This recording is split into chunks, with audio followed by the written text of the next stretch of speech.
l'armée impériale japonaise. Les Japonais, en prenant comme prétexte le sabotage d'un chemin de fer qu'eux-mêmes ont planifié, envahissent la Mandchourie, qui vont le rebaptiser Manchukuo, je crois. Et puis, ils attaquent la Chine. Et là encore, Tintin prend la défense des Chinois contre l'impérialisme du Japon. Bon, je passe un peu vite parce que j'ai quand même beaucoup de choses à raconter, donc je ne vais pas m'éterniser là-dessus. Juste peut-être un détail, c'est que c'est rare que quand même dans l'histoire qu'une bande dessinée puisse susciter tant de controverses. C'est que le gouvernement impérial du Japon s'est plaint officiellement auprès du ministère des Affaires étrangères de la Belgique, comme quoi que cet album-là devenait comme un peu noircir la relation entre les deux pays. Et ça avait même affecté un peu le commerce entre l'Empire du Japon et l'Empire de Belgique. Donc ça peut avoir des effets très...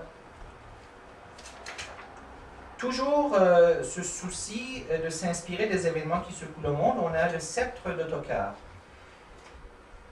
Ici, il s'agit, parce que Hergé, une des beautés dans l'œuvre d'Hergé, c'est qu'il crée des pays. Mais en créant des pays, il leur donne vraiment une profondeur historique. Ça veut dire qu'il leur donne une langue, il leur donne une culture, des drapeaux, une histoire. Ici, on a deux royaumes que tout porte à croire que c'est une synthèse de plusieurs pays balkaniques. Il y a un pays qui s'appelle la Moldavie, c'est une monarchie un peu constitutionnelle, qui fait penser un peu à l'Albanie de l'époque, avant que l'Albanie devienne communiste. Et ça, c'est les armoiries de royaume moldave. Comme vous voyez, Hergé leur donne un genre de folklore, un genre d'histoire. C'est un catalogue qui présente le pays, en fait. Et là-dedans, on est témoin d'un genre de... Parce qu'il ne faut pas oublier que sur la scène internationale, on a le congrès de Munich. Ça veut dire, on a... comment ça s'appelle? Neville Chamberlain, le premier ministre britannique. Daladier, le président du Conseil français. Hitler et Mussolini se réunissent à Berlin. Et les pays occidentaux vont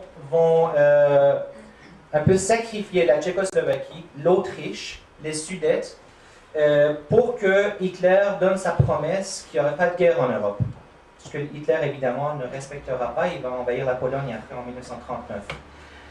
Ce qu'on a appelé l'Anschluss en allemand, ou l'annexion, parce que l'Allemagne hitlérienne a annexé l'Autriche. Cet album de Sceptre d'Ottokar, c'est un peu un genre d'Anschluss avorté. C'est que la Bordurie essaye, sous la direction d'un dictateur qui s'appelait Mussler. D'ailleurs, Mussler, c'est un mélange de Mussolini et Hitler, d'envahir, avec l'aide de l'étranger, d'envahir le petit royaume moldave. Ce que Tintin essaie de dévoiler ce complot et il réussit. Malheureusement, pour les pays comme la Tchécoslovaquie ou la Pologne, eux, ils ont moins de chance et Hitler va les écraser.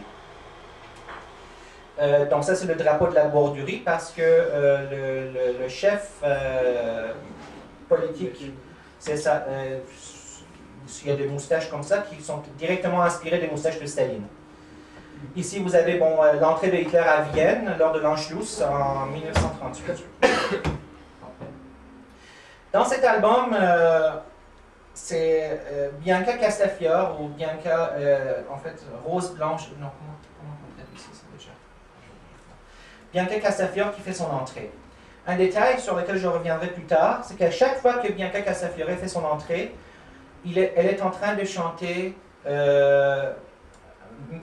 l'air de Marguerite, de l'opéra Faust de Gounod. Et vous allez voir tantôt pourquoi, c'est très important ça. C'est pas un hasard. Donc, le rossignol milanais, cantatrice très connue à travers le monde, mais dont les héros du Tintin essaient de fuir à tout moment.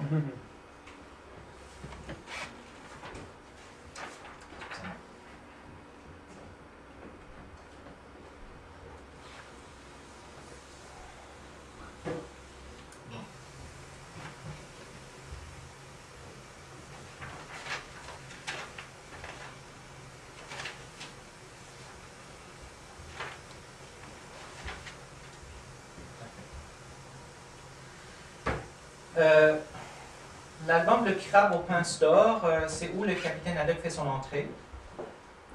L'ami qui ne quittera plus Tintin. pour le restant des aventures. Un personnage très colérique, alcoolique, mais très aimable. On peut plus s'identifier peut-être à Haddock qu'à Tintin, parce qu'il y a quand même plusieurs défauts, comme nous tous.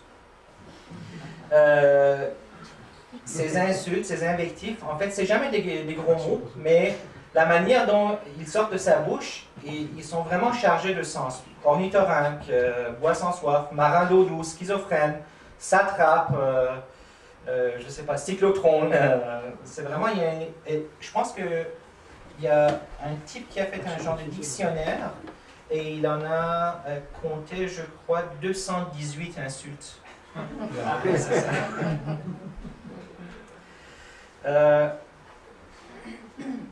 Et au fur et à mesure que Haddock prend une place de plus en plus prépondérante, Milou, son compagnon, son chien, devient de plus en plus animal. Parce que dans les premiers albums, on voit que Milou parle des dialogues avec Tintin.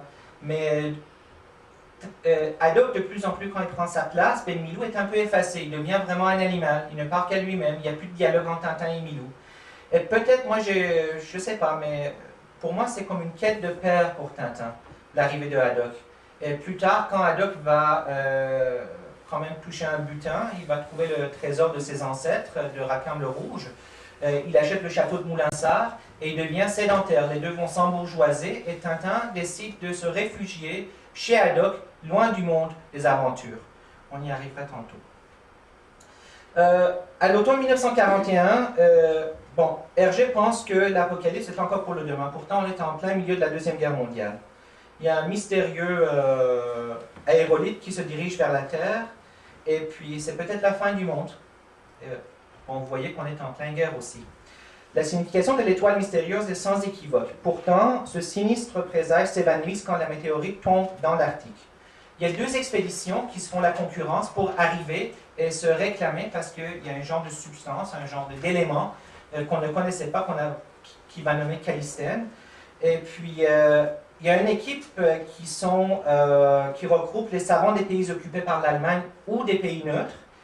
Et l'autre équipe, le bateau Perry, qui arbore le pavillon américain, ces deux équipes se livrent à un genre de lutte impitoyable. Évidemment, les Américains ici n'ont pas vraiment un bon rôle. Alors, ça aussi, c'est une des critiques qu'on a adressées à Hergé. Parce que le financier, le banquier qui finance l'expédition américaine, il s'appelait Blumenstein. Donc, imaginez, on est à une époque où les Juifs sont envoyés au champ à gaz, et puis c'est un non-juif. Bon, alors, plus tard, Hergé va changer le nom pour Bullwinkle, mais il se rend compte que Bullwinkle aussi, dans l'argot bruxellois, c'est un non-juif. Mais quand même, il a fait un effort quand même. Donc, on l'a taxé d'antisémite. Et puis, puisque l'équipe qui a quand même le beau rôle, c'est soit des pays, soit des savants qui viennent de l'Allemagne, de la Suède, c'est des pays neutres ou alliés de l'Axe. Et les Américains sont les méchants. Donc, on a beaucoup critiqué Hergé là-dessus. Mais il a changé aussi par ailleurs. Au début, c'était le drapeau américain. Il a changé pour un pays fictif qu'il a créé par après.